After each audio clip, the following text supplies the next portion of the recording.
Hey everyone, Coach Powers here, and I want to talk a little bit about benzo forms and why they're a lot like bars. Now, quick disclaimer, not all forms are bad for all people. I want to make sure I'm very clear on that because I don't want to sound like I'm picking on benzo forms. I understand many of us have great experiences with them. We find tons of valuable information.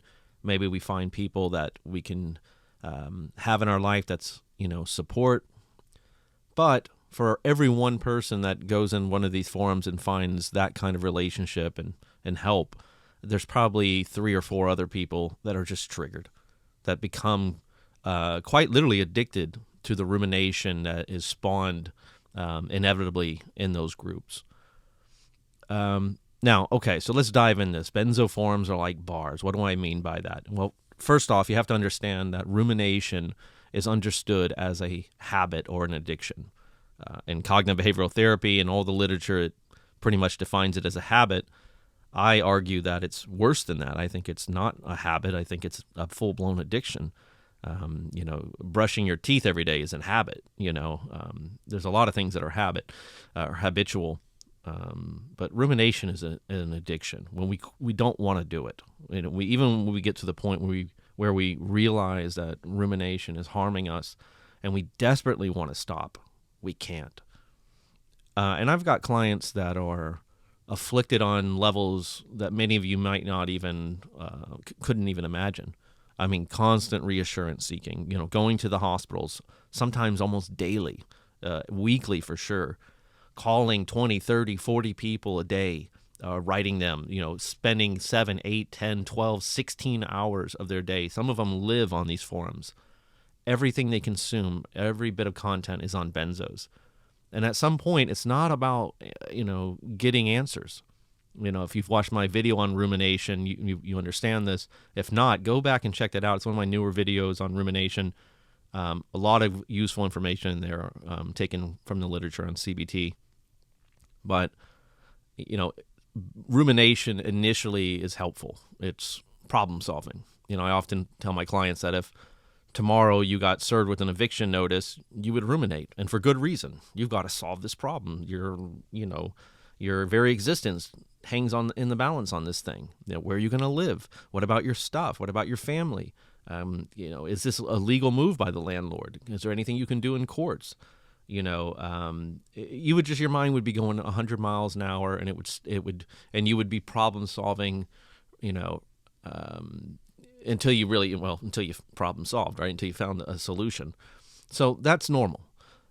So we have to understand that. We're not talking about that kind of rumination. And with benzo, we all began that way, right? We all began, what is benzos? Well, okay. What is glutamates, and what is withdrawal? And what are these symptoms, and what can I do about it? And, there was a million questions that we needed answered, and we weren't getting it from our doctors. But then at some point, after we got all the information, what we started to do was we regurgitated it again. We said, let me go over that again. Let me go back over that again. Let me go back over that again. Let me run this by these people. Let me check another forum. We started kind of, double checking our math and triple checking the math and quadruple checking our math and just kept going. And then as the anxiety kept increasing and as the rumination started to really creep up, as the addiction started to grow, it's almost like, we were having a glass of wine every night. Now we're starting to have one in the morning.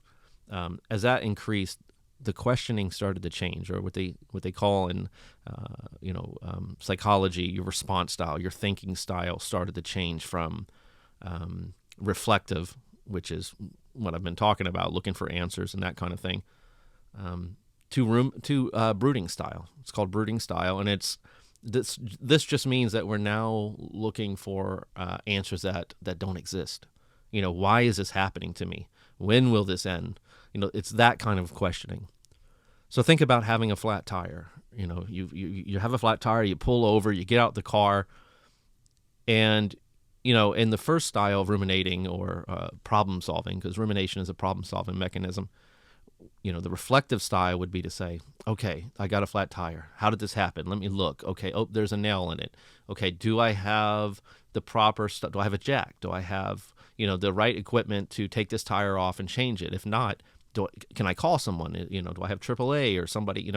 You solve it on a logical level like that. Now imagine the brooding style of rumination. The second, it starts with that reflective, then it becomes crazy in a sense, right? So it starts with reflective and moves on to brooding. But there's two levels to reflective rumination. The first is you get out the car in this example, and you look and you say, okay, how did I get this flat? Oh, okay, there's a nail in the tire. Do I have a car jack? Let me open up the trunk. Yep, there's the car jack. Pull that out. Okay, I got everything. Well, now let me check it again. Hold on. Yep, it is a nail. Let me check it. No, it's just one nail. Okay, let me go back again. Yep, car jack's still there. And then you walk around the car for a third time. You go, I just want to check that tire one more time. That's what we're doing in these groups, or in general with rumination, right? We keep running that math. Now imagine you get it. It evolves from that to you get out the car and you start, asking questions like, how did this tire flat, or why did this tire get flat? Not just necessarily how, why? And there's no reason why. I mean, I don't know. How did that nail get in the road? Who put the nail in the road? Is there other nails in the road? What kind of nail is this? We start going down this path, and we start asking questions like, what if I don't get this tire fixed? What if I'm changing the tire and the lug nuts won't come off? Oh my God. What if I'm changing the tire and it blows up on me? What if I'm changing the tire and somebody drives by and is texting and doesn't see my car and hits the car and hits me? What if I never get this tire changed and I'm just stranded on the side of the road? I mean, if I never can get home because I'm stranded on the side of the road, my family is going to think something happened to me. If I don't get home, you can see where I'm going with this. Your mind would just keep going and keep going. And before you know, it's not even about tires anymore or getting home. Now we're suddenly, we have ourselves picking out caskets, or we're in a mental institution because of a flat tire, right? That this is what rumination does. It's not concerned with solving the problem. It's concerned with fear. It's concerned with perpetuating worry. It's a mechanism, right? So now let's go back to the beginning of this. Why is Coach Power saying benzoforms are like bars? Because they're breeding ground for rumination. In a similar way, every time we go into a forum, it's almost like, in my mind, this is really how I vision this, it's like walking into a bar and everybody greets you. Hey, Dave, okay, take a seat, man. We already been drinking. We're already ahead of you, man. Oh, great. I sit down. They pour me a shot. Here, what's this? It's histamines. What's histamines? Oh, you don't know about histamines? Oh, yeah, we've already had a few shots of that. What talk about that? Oh, yeah, these foods, and they contain this, and before you know it, now you're pouring a shot. Well, oh my God, histamines, man. Let me grab you a shot here. What's that? That's kindling. Oh my God, what is kindling? Oh, you don't know about kindling, And another guy comes over and he has a round of shots, and he sits down and he gives them to everybody. What are these ones? These are folate. What is folate? Oh, you don't know about folate? Wow. Let me pour you another shot. Right? This is what we do. And it's not always even just and that obvious of a illustration. Like it can be as simple as just we just ruminate with each other, looking for reassurance. You sit down. Hey guys, you think I'm going to be okay today? Sure, but here's another drink. Yeah, will I be okay? I hope so. But usually it's not even that positive about reassurance as far as we're going to be okay. It's more. I mean, there is a lot of that. Don't get me wrong. There's plenty of that. But the mechanism of this is to go to the negative. So it's one thing, like when we ruminate, we don't ruminate on getting better, right? That's what I mean to say here. We don't ruminate on getting better. We don't ruminate on good things. Nobody's ever ruminated on being rich and successful and winning the lottery and how good looking they are. I mean, unless you're maybe narcissistic or delusional. We ruminate on bad things that may happen, may not happen, And rumination, again, it is the staple in all of this benzo hell you're going through. I mean, you remove the rumination, you remove 50% of your suffering tomorrow. Rumination is, the heart of things like anxiety disorders, health anxiety, OCD, insomnia, trauma, depression. And as I said in my other video, rumination can make us less resistant to therapy, to meds. It perpetuates and creates all these mental illnesses that I just spoke of. And in some cases, rumination can be so strong that it quite literally overrides the meds, not just makes them less effective, but makes them completely ineffective. And that's why when I have clients that finally start to get the rumination under control, they suddenly start to feel better. And they even start to report that even my benzo feels like it's working better. You know, the therapists that I'm working with, the therapies now, I'm starting to have more aha moments. You know, things are starting to click now. And it makes complete sense, because how can you heal from trauma if you're locked into this mechanism of the mind that's continuously telling you that, telling your limbic system that you're in danger? When what you need is to reprogram that limbic system to realize it's no longer in danger. But, I mean, let's face it, benzo withdrawal is hell. It is hell, but it's not going to kill you. You do come out of it. You do go back to normal. You will get your life back. But you don't feel like it. And you know why you don't feel like it? Because that limbic system is registering your life right now as you know it, as if you were sitting on a battlefield. You know, not a beach.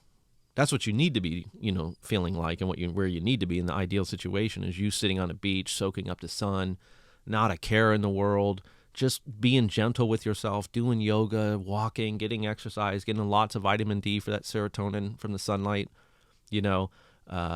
support, therapy, kindness, compassion, art, beauty, love, safety. That's what you need.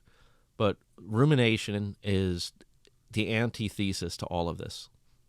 It's the illusion that we get locked into that bad things are going to happen.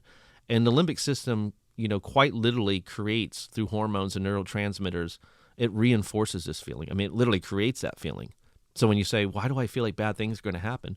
Well, that's like, ask yourself that during a panic attack. What is that? Anybody who's had a panic attack knows you feel impending doom. Something bad's about to happen right now. I mean, you have the same feeling when you're having a massive panic attack that you would have if you woke up in the middle of traffic and you saw a semi-truck barreling towards you. It is that real. Or a grizzly bear comes rushing out of the woods and is feet from you, and just several feet from mauling you to death. That fear that you would have, that nervous system response, that's what the limbic system's throwing out. Only it's confused. It doesn't realize that there really isn't anything here other than, you're going through this chemical process. It's hell. It's a nightmare. But immediately there's nothing wrong. So we start to not know where to displace this. Place it rather. So we displace it. So it starts to manifest into things like, what if I have cancer? What if I have this? What if I have that? You go down, the health anxiety, you go down that tunnel of worrying about something is wrong, man. Something has got to be wrong. I got to get more blood work. I've got to go back to the doctor. They missed something. My family doesn't get it. My doctor doesn't get it. There's something wrong here. But there's nothing wrong. I mean, outside of you going through quite literally the world's nastiest, most dangerous drug withdrawal. And I mean dangerous in the fact that if you taper too fast or you were cold turkey after a very high dose, you could get a seizure, just like alcohol. Alcohol and benzos are the only two drugs that I know of that can do that. So keep that in mind. There is something wrong. You're going through a hellacious taper. But outside of that, there's nothing wrong. And you're going to be okay. And you're going to get better. And you're going to beat this. That's what your limbic system needs to hear.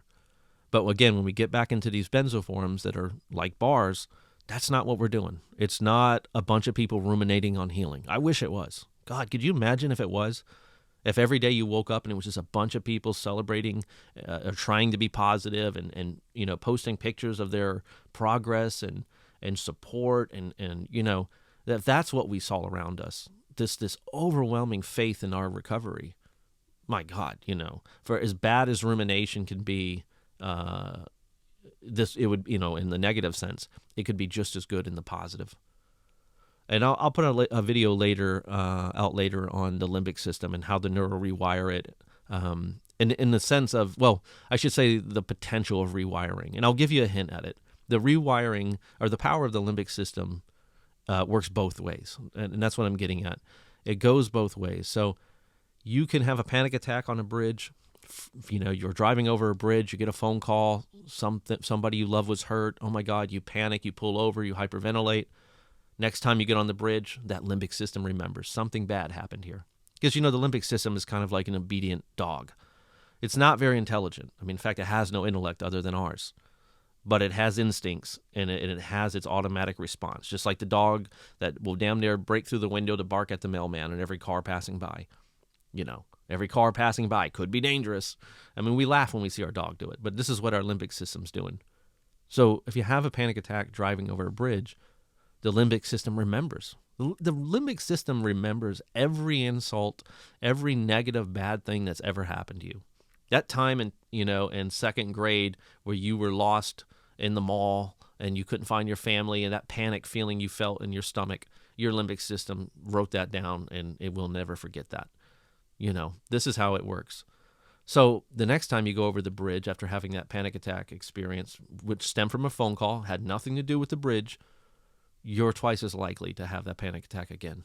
And for no reason other than your limbic system is saying, I remember something about this bridge was very dangerous. Doesn't understand that it wasn't the bridge. Doesn't understand it was a phone call, and it was just happened to connect those two things. Now, if you have a second panic attack on the bridge as a response to the first, you're 85% more likely to have a third panic attack on that same bridge, or any other bridge for that matter. And if you have a third panic attack, well, now your limbic system is pretty damn sure it's done the math, it's checked it twice or three times, and it's come to the conclusion that, yep, bridges are dangerous, and I'm going to save your life, and I'm never going to let you, because you may be foolish enough or distracted enough that you don't realize that this thing is dangerous. So I'm not going to let you forget, because I'm here to save your life. That's what the limbic system says. I'm here to save your life. I'm going to keep you safe. I won't forget, buddy. Thank you, limbic system. Now, it works in reverse. So there's things that are hardwired into our genetics. Our genetics is quite impressive. The whole human body and the whole nervous system is unbelievable. I mean, take something like memories. Where are they stored? You think of it as a hard drive. How come even a memory you can't remember under hypnosis or certain circumstances, you can go back and remember suddenly a new memory you've never even had in your childhood about, the time you went to a park when you were 4 years old? Where did it go? Where was it stored? How did 40 years later that memory is still there and still able to be recalled in the nervous system? I mean, it's fascinating. It's almost unbelievable when you really think about it, how it works. But anyway, I digress. The nervous system has evolutionary installed, I call it evolutionary insurance, So for example, babies know how, know not to crawl off a cliff, for example. We're born with certain instincts. Avoid snakes, avoid dangerous things, avoid sharp things, avoid black and yellow could be dangerous. We have a disgust response for food that could be rotten and things like that, foul smells. And there's all these things that are programmed that we didn't have to learn that. We didn't have to go and someone teach us that, certain things, fire's hot or whatever.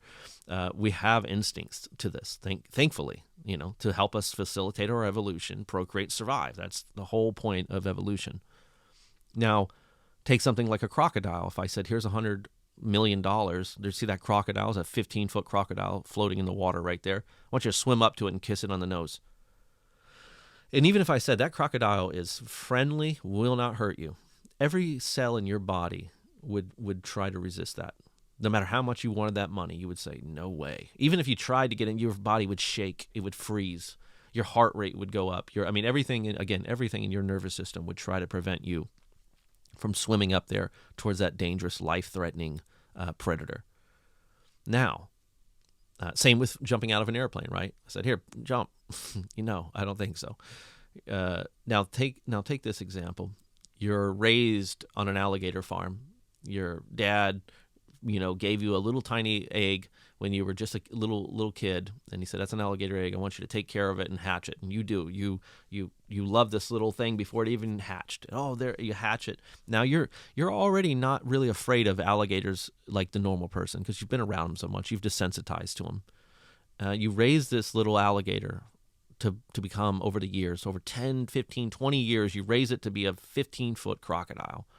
This thing grew up sleeping in your bed since it was, 4 inches long. Now it's a 12-foot, 15-foot crocodile. And you see this on TikTok. These guys, this exact story I'm talking about. And these guys are out there neck deep, swimming, hugging, playing, kissing, playing with these crocodiles. as if they were little puppies. And if you check their pulse rate, if you check their blood pressure, if you check, their GABA levels and all that, they're completely at peace.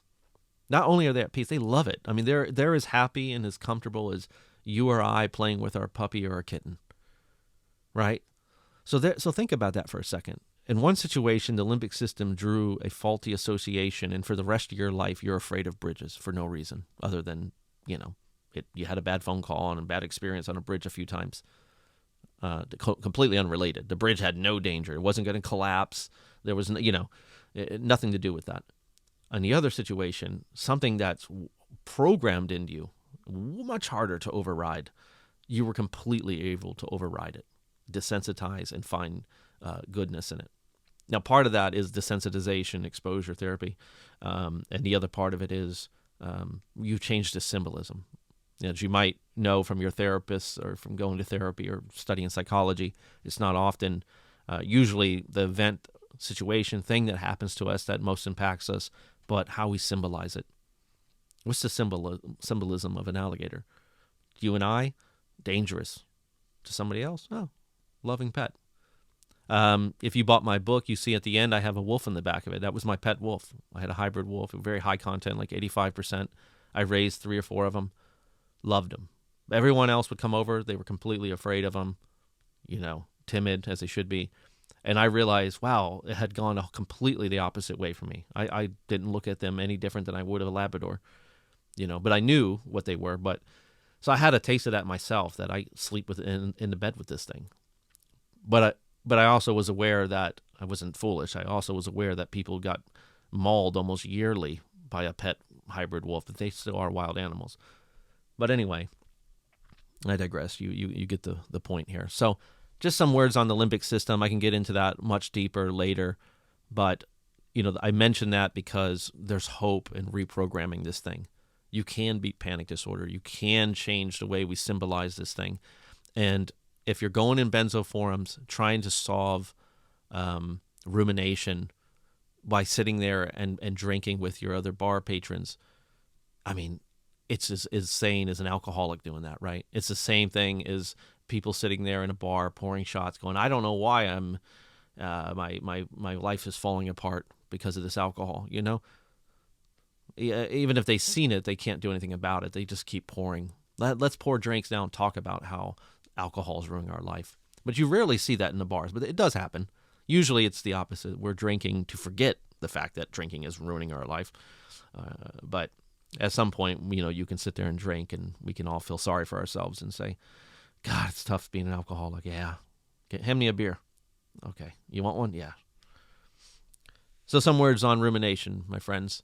Rumination is the alcohol we drink, and Benzo forums can be like bars. Not all of them, and not for everybody.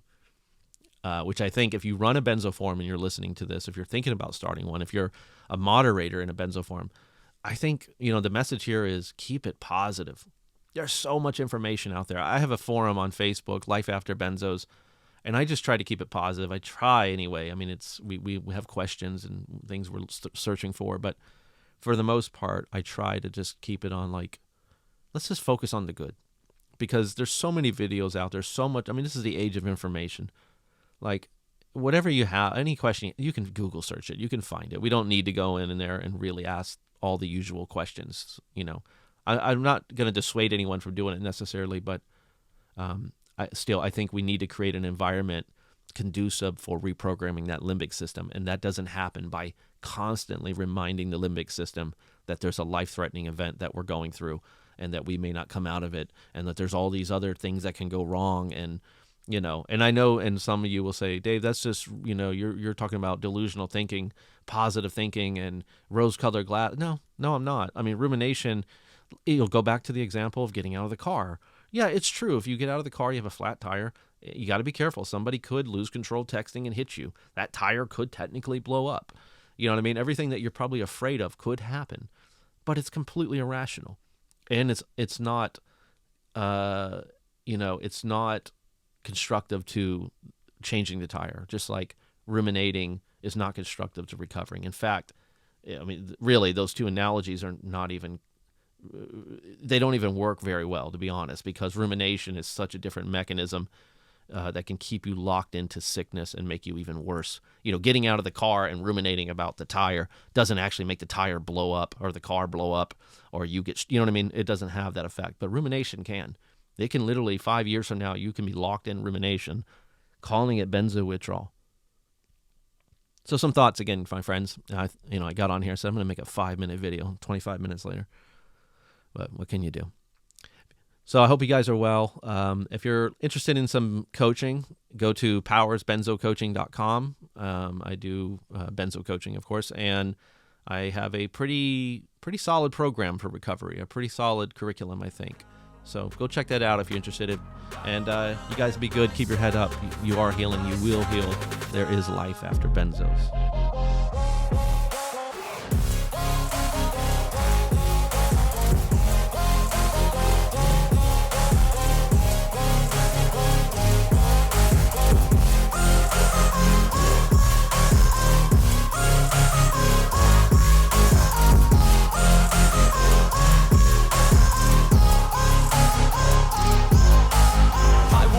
Run away, I don't have to plan it. I can go, change my fate, you won't understand it. All alone, that's okay. People I can't stand them, they don't want me to change. Keep me where I'm standing, and I don't wanna be where I am. And I want something more, take a chance. It could be possibly my last day.